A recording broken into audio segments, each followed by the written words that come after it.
Good afternoon, everybody, and thank you for being here as we continue to prepare for the arrival of Hurricane Zeta.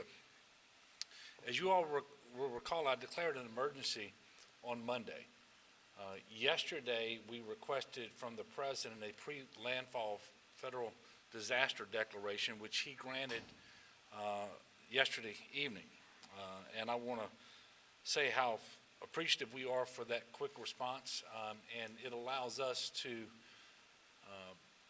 receive direct federal assistance if necessary, but also to engage in the full measure of Category B as it relates to protective measures. I do want to welcome back to Baton Rouge FEMA Region 6 Administrator Tony Robinson. You all have seen him here with us a lot over the last several months, and it's good to have him back. The reason we moved this press conference from 3 to 1 is because overnight Hurricane Zeta both began strengthening beyond what was forecasted, but also accelerated its forward speed, and so the timeline was condensed. And so we thought, rather than waiting till 3 o'clock, we needed to come and have this press conference earlier. So now Hurricane Zeta is expected to make landfall sometime this afternoon. In landfall, don't know exactly where, but somewhere along the Terrebonne-Lafourche Parish lines, we believe. It will make landfall as a Category 2, and the forward speed of the hurricane at landfall could be 20 miles per hour or greater. It's currently moving at about 18 miles per hour. We do expect Hurricane Zeta to continue to pose the greatest threats because of wind, and although the other impacts that we always see from hurricanes will also be experienced, but we do believe this is going to be primarily a wind event. Having said that, we believe that tropical storm force winds are arriving on the Louisiana coast as we speak. All of southeast Louisiana remains at risk for wind damage, and this does include the greater New Orleans metropolitan area, which will likely see winds for some period of time in the 100-mile-per-hour range, but also north into St. Tammany Parish, where they should expect winds in the 90-mile-per-hour range, and those winds will be sustained. One of the good things about this storm, if there is such a thing as a good thing about the storm, is the forward speed will mean that it's not going to just sit there and pound for hour after hour, and it should move through the area relatively quickly. I have had the opportunity this morning to speak with Mayor Cantrell of New Orleans, and she told me that she believes the city is well prepared.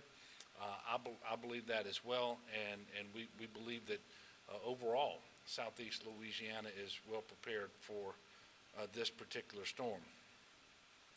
So just because it's primarily going to be a wind event doesn't mean we won't have other impacts. So we do expect rain from 2 to 4 inches. Rain will be heavier in certain isolated areas depending upon whether rain bands establish themselves and remain stationary for some period of time. We also know that that there will be a storm surge, and the measures that we've been told to expect is less than some of the other storms. But if you have a storm surge warning, which we do, by definition, that means that it's life-threatening. So it's to be taken seriously. Right now, that storm surge is expected to be 5 to 8 feet from Port Fourchon to the Mississippi River, 4 to 7 feet from the Mississippi River to the Pearl River, and that includes all of Lake Borgne, 4 to 6 feet from Morgan City to Port Fourchon, and Lake Pontchartrain should experience storm surge of between 3 and 5 feet, at Lake Maurepas between 1 and 3. The greatest storm surge, because of the direction that this storm is traveling, and because it's kind of extended out on its right side. If you look at it, it's not a concentric storm. It's extended out on the right side. Will be the Mississippi Gulf Coast, where storm surge is expected between 6 and 9 feet. There is an elevated risk of tornadoes, and I say this because everybody needs to be mindful of this, especially since this is going to happen for the most part after dark.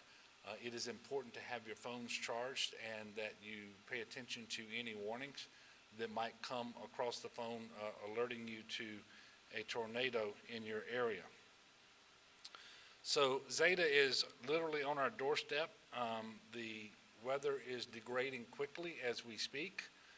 So the truth of the matter is those people who are in the path of the storm, you need to be now where you want to be as you ride the storm out and get you and your family in the best posture possible for the storm. There are mandatory evacuations in place for parts of Jefferson, particularly Jean Lafitte, Lower Lafitte, Crown Point, Barataria, and Grand Isle, but also in Lafourche Parish, south of the Leon-Ontario floodgate, and in Tangipahoa, I'm from Tangipahoa Parish, in Terrebonne Parish, in Zone 1, which is the southern part of that parish outside of the protected area. There are also voluntary evacuations in place for portions of Orleans Parish, Lafourche Parish, and Plaquemines Parish. We currently have more than 1,500 guardsmen activated and preparing for this emergency and staging in order to respond to the hurricane tomorrow. Because the hurricane is going to move quickly through the area, we believe that early tomorrow we'll be in a position to start our damage assessments, but also any necessary search and rescue can be commenced early tomorrow, and power restoration efforts should be able to begin tomorrow morning early as well. CPRA is tracking 689 gates across the coastal zone. As of this morning, 290 gates are closed. That's up from 207 yesterday, and that's more than I told you to expect, and that's because we have had an increase in the intensity of the storm that's been forecasted, and we also had a little shift in the track yesterday as well, so we closed some additional gates. In the greater New Orleans region, SLIPFA East and SLIPFA West are closing major structures in the hurricane risk reduction system, and they report that that system is fully operational. We believe that because this is going to be a significant wind event, that Louisianans in southeast Louisiana along the track of the storm, and particularly out to on the east side of the storm track, should expect power outages. They could be extensive. We know that there are more than 5,700 linemen who are staged to begin power restoration as quickly as possible tomorrow, and I want to thank all of them for their diligence and effort. And should we need more linemen than that, once we do the damage assessment, then we will be bringing in additional linemen, some of whom are actually in Texas dealing with ice today. And by the way, it's the convergence of this hurricane and that cold front that's actually accelerating the forward movement that's going to cause the hurricane to move so quickly through the area.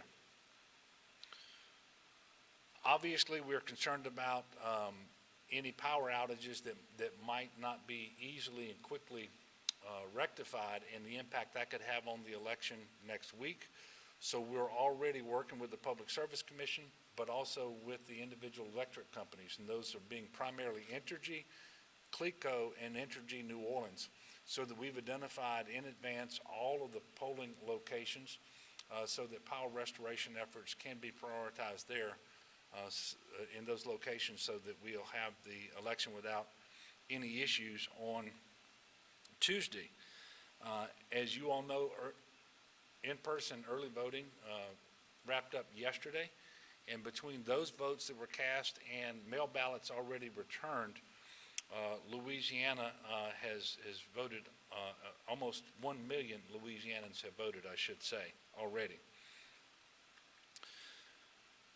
We closed state offices in many parishes today at noon, and tomorrow we already know that state offices are going to be closed in the following parishes: Assumption, Jefferson, Lafourche, Orleans, Plaquemines, St. Bernard, St. Charles, St. James, St. John, St. Tammany, Tangipahoa, Terrebonne, and Washington parishes.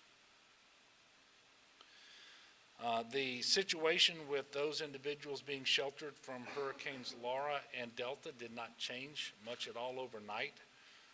We still have right at 3,600 Louisianans being sheltered. 3,403 are from Hurricane Laura, and 3,277 of those are evacuees in 7 hotels, 5 of which are in New Orleans, 1 in Baton Rouge, 1 in Lafayette. 126 evacuees from Hurricane Laura remain at the Alexandria Mega Shelter, and this includes medical special needs individuals.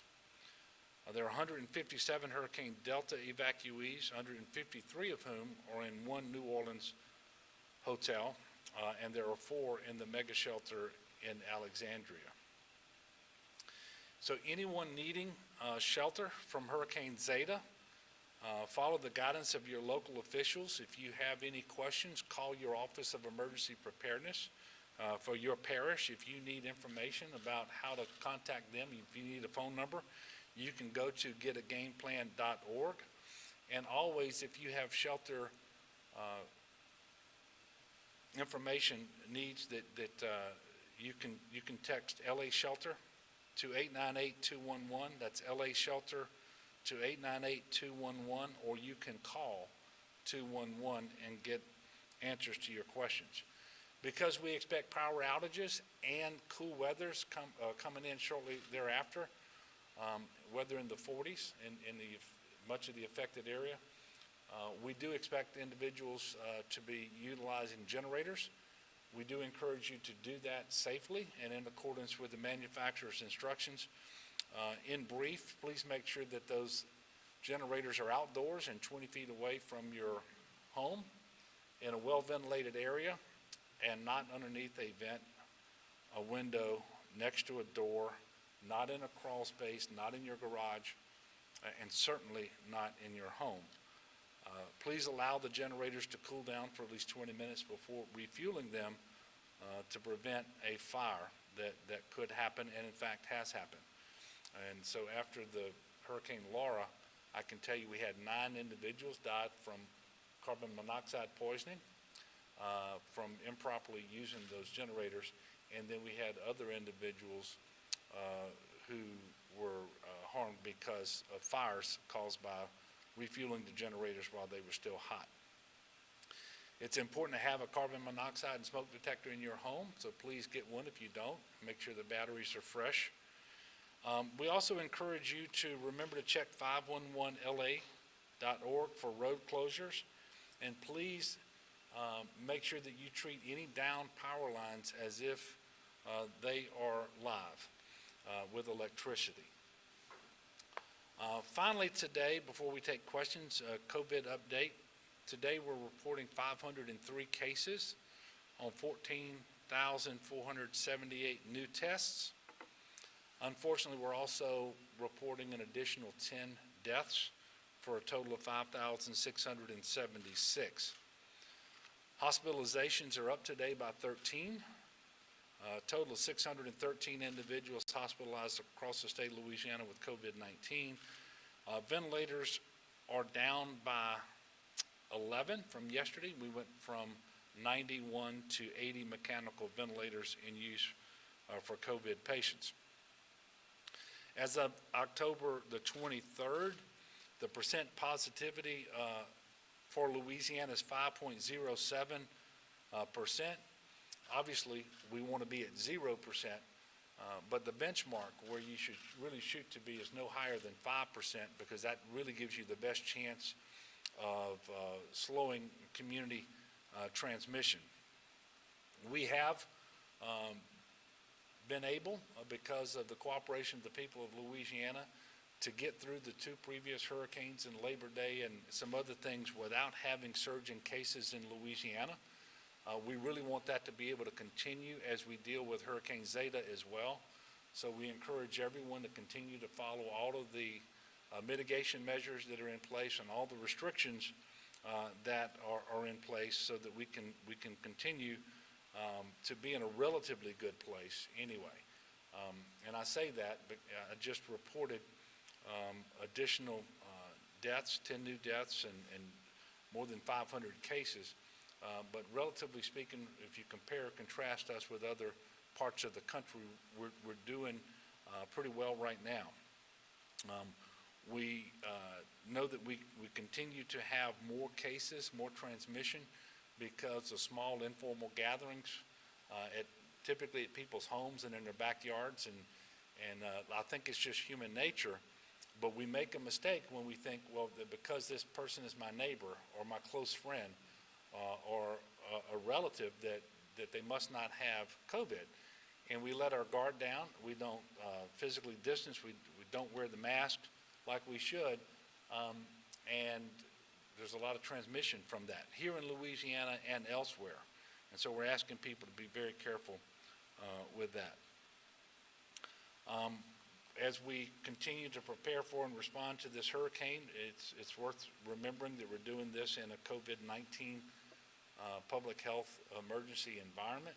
So it is critically important that we continue to wear our mask and face coverings, that we physically distance from people when we're not from the same immediate household, that we wash our hands frequently, and that we stay home when we are sick. Testing yesterday and today will be way down in terms of our community test sites. We hope and expect that the National Guard will very quickly stand up community testing sites once Hurricane Zeta passes through and it's safe to do that. We always hate to lose our testing momentum, because that gives us the best visibility into what the virus is doing in the state of Louisiana. So it's going to be a rough evening for Louisiana, particularly in the southeastern portion. I am confident that we are well prepared for this storm. I do hope that all the individual families out there are prepared as well. So please stay weather aware. Listen to the guidance coming from your local officials, and let's make sure that we get through this as best we can. Be safe, be smart, and let's pray for one another. And let's look forward to those opportunities tomorrow to be a good neighbor to those who are in need. Let's get there quickly. Let's get there safely, and let's make sure that while we're being a good neighbor as it relates to their needs from the hurricane, we're also being a good neighbor in making sure that we don't unnecessarily spread COVID-19. So with that, I'm going to take a few questions from you if you have one. Yes, sir.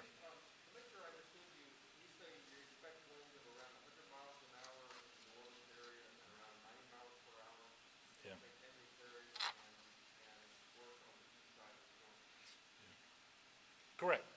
That's what we were told a while ago from the National Weather Service at the briefing, is that we will have hurricane force winds along the storm track basically until it exits Louisiana into Mississippi, so even as it travels through St. Tammany Parish. And this storm, more than most, is expected to have the most significant impacts right along the eye and to the east, and not on the west side. However, we did expect that in Hurricane Delta too, and we had some very significant winds on the west side. In fact, all of Lake Charles was on the west side of that storm track, and it did receive significant wind damage as well. Yes, ma'am.